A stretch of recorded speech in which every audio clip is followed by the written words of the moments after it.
Kahapon po lamang ay tumayo ako para isigaw ang totoong boses ng mamamayan, ang pagsugpo sa mga pekeng medical information. And I was referring to the lambasting of our colleague and those who are just helping the local government units on their medical facilities being accredited by PhilHealth via access to DBP funds. Ang pinupuntirya ko po ay hindi yung mga sumakay na lamang at nalinlang dun sa mga pekeng balita, kundi ang pinagmulan ng pekeng interpretasyon, pekeng advokasya, at peke na pagiging eksperto. At ngayon naman, Mr. Speaker, distinguished colleagues, I am again standing up. Because even if I will be branded as part of the minority voice, I will never stop. Because I am definitely sure that this voice speaks the truth and is bringing the real issues that should be discussed. Mr. Speaker, distinguished colleagues, kamakailan lang ay niyanig ang buong Pilipinas nang sabihing zero budget ang PhilHealth. Naglipa na ulit, lalong-lalo na itong palaging nasa media na nagclaim na eksperto siya at siya'y advocate ng public health at kung ano-ano ang mga pinagsasabi. Let me quote the message that has been circulating not only in our country, but worldwide, Mr. Speaker. And I am referring to the open letter of Tony Leachon addressed to the President, but is actually being sent all over medical societies and other stakeholders.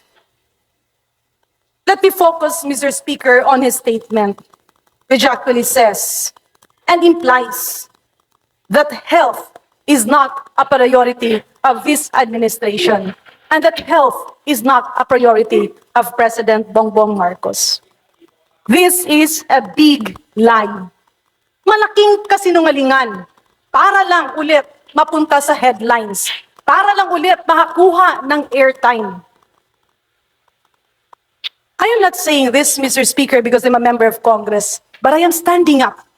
Kasi ilang beses na binibiktima ang kalusugan, pinupolitika ang kalusugan, dahil may mga taong gustong nagkakagulo-gulo tayo at ang sanhi niyan ay ang perpetrators of fake medical information. He cited 3 situations.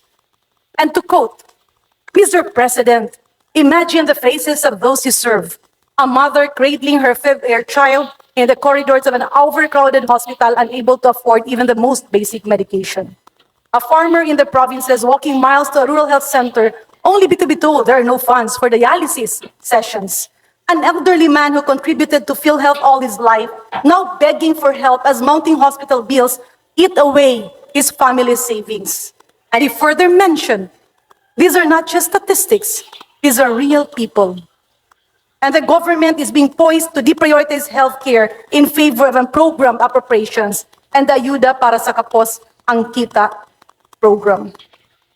He further mentioned, when the government allocated zero subsidy for healthcare in 2025, and this is addressed to the President, Leachon mentioned, you placed millions of Filipinos at risk, especially the poorest and the most vulnerable. When the cries for support from those who depend on universal healthcare law were met with silence, you betrayed the promise of a healthcare system that is meant to be universal, accessible, and equitable.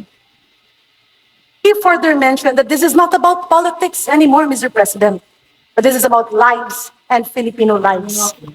Mr. Speaker, distinguished colleagues, unahin ko itong mga pinagsasabi niya. Totoo yung sitwasyon na meron tayong mga taong nagkakasakit at nangangailangan ng tulong. Totoo rin na meron tayong universal healthcare law na hindi epektibo dahil ipinasa siya para magmukhang mabuti at para sa Pilipino, pero ang katotohanan is it is mere lip service. Again, because of killer provisions. Kasalanan ba ng administrasyon ngayon nang ipinasa na universal healthcare law nung nakaraang administrasyon ay hindi epektibo? Kasalanan ba ng administrasyon ngayon na yung mga nangyari sa PhilHealth nung nakaraang administrasyon ay nababoy ang PhilHealth? Is it the fault of the current administration that we are trying to correct things and abuses in the health sector? Mr. Speaker, distinguished colleagues, we should never shut our mouth if there is somebody sowing intrigues and misinformation among the general public. Ang sabi nga ng World Health Organization, it's time to flatten the curve of infodemics. At ulitin ko ang sinabi ko kahapon. Ano po ba ang infodemics? Ito ay dinagdagan o binawasan na totoong impormasyon para magmukhang totoo. Pero peke, Mr. Speaker. I do not blame the people who reacted, the people who took on the debate on various platforms, the people who were bleeding and crying and very much anxious, thinking that what Liachon is saying is the truth. But the reality is, Mr. Speaker, distinguished colleagues, pinaglalaruan lang ang mga Pilipino ni Tony Liachon dahil karamihan ng kanyang sinasabi ay twisted information. Bakit nga ba nagkasiro ang budget ng PhilHealth? Mr. Speaker, I was a former chairman of the board of PhilHealth.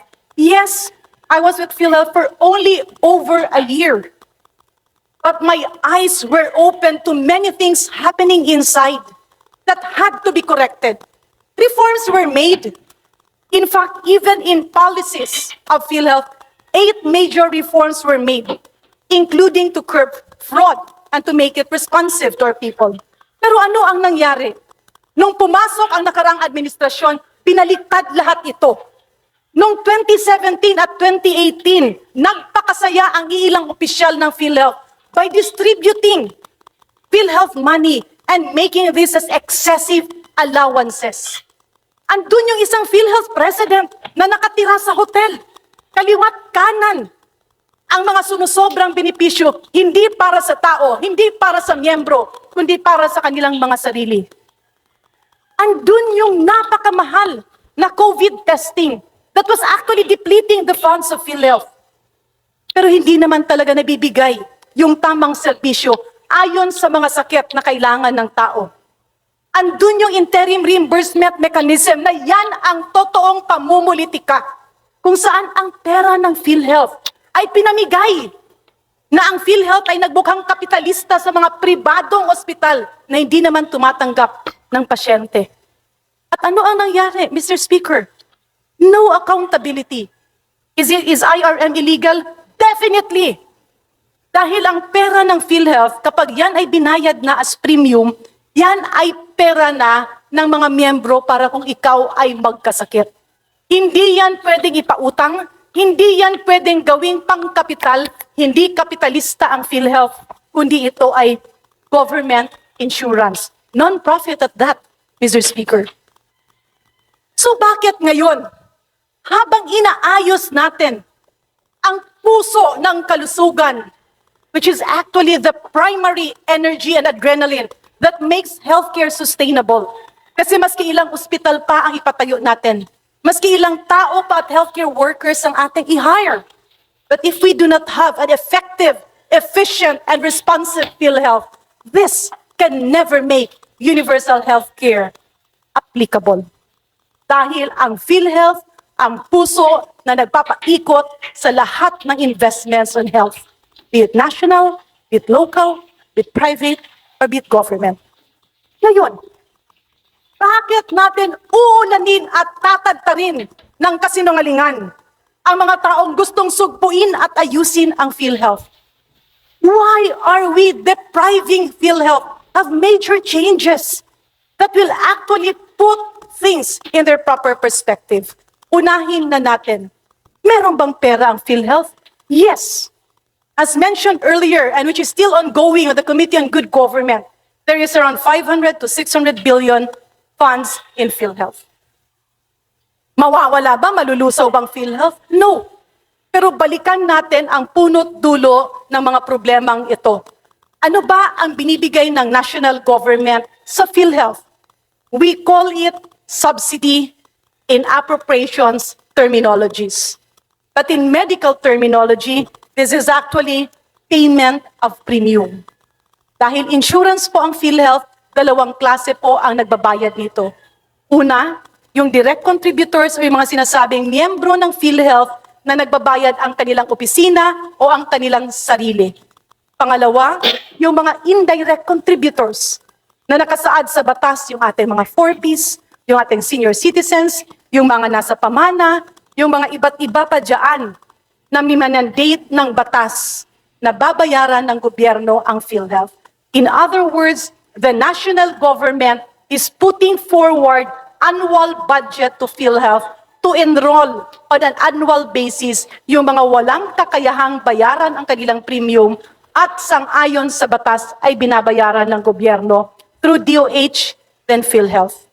In other words, ang binibigay ng national government ay pambayad para sa enrollment ng ating mga indirect contributors. Bakit po naging zero? Dahil sang-ayon sa ating oversight hearings at ilang session ng Committee on Appropriations, nakitaan na yung ilang taon na binibigay na premium or subsidy ng national government para pambayad ay tama ang numero pero kulang ang tao. And I myself, Mr. Speaker, as a witness to how we overhauled PhilHealth, and I tell you, hindi siya ganun kamadali. We faced cases right and left. Pinara kami, inulan kami ng maraming lobbyists at mga nagpapanggap na kunyari ay advocates ng public health. Pero ang katotohanan, nung binibigay ng national government at ng Kongreso at Senado yung bayad para premium sa mga Pilipinong walang pambayad. Example na lang dito ay ang senior citizens. Nung binibigay ang pondo para sa 7.7 million senior citizens of the Philippines, yung aktual na tao na buhay ay nasa more or less 4 million lamang. Bakit? Nagkandara pa ang duplication or triplication of names. Ando doon yung napakagulong lista na yung isang pangalan ay 3 beses ini-enroll o minsan ay 2 beses. Ando din yung mga patay na in-enroll pa. Ando doon din yung bayad na ng kanilang kumpanya o ng kanilang sarili, siningil pa yung national government. In other words, Mr. Speaker, distinguished colleagues, this was fraud, panloloko, pandaraya na inaayos ng ating gobyerno. Bakit natin ito pipigilan? Why is Tony Lechon pretending to be a health advocate where in fact he seems to be tolerating corruption in PhilHealth? Bakit hindi siya tumayo at pinigilan yung excessive allowances ng mga executives? Bakit hindi siya nagrereklamo na nasa puro investment na lang yung nilalagay na pera? Because it will not land him in the headlines? This is not personal, Mr. Speaker. But let me call a spade a spade. A lie is a lie. Ang kasinungalingan ay talagang kasinungalingan. At dahil ba malapit ng eleksyon, dumarami ang ingay, maski hindi totoo ang mga akusasyon? Sino ba ang naglagay ng provision na ang trabaho ng DOH ay gagawin ng PhilHealth? Sino ba ang naglagay ng provision sa Universal Healthcare Law na ang mga epidemiological numbers at datos ay dapat i-provide muna ng PhilHealth? Ito naman ay trabaho, supposedly ng DOH. Mr. Speaker, distinguished colleagues, the zero budget approved by the Bicameral Conference Committee is not because we do not advocate health for all.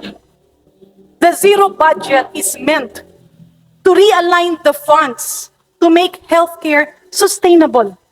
Kasi kung meron tayong mga ospital pero hindi naman PhilHealth accredited, kung meron naman tayong mga ospital pero wala namang doktor kasi kulang ang pangsweldo, kung meron tayong mga ospital pero hindi naman ma-accredit kasi may mga kulang na kagamitan, eh wala pong kwentang mag-enroll ka ng mga tao sa PhilHealth if PhilHealth cannot accredit these facilities. In other words, Mr. Speaker, ang sabi dito, budgeting is a serious and sacred exercise where public funds must directly benefit the people. True. Funds from taxes and duties we pay and the debt incurred that we and the future generations would have to eventually pay. Yes, this is true, Mr. Speaker. And that is why Congress and Senate is doing its work.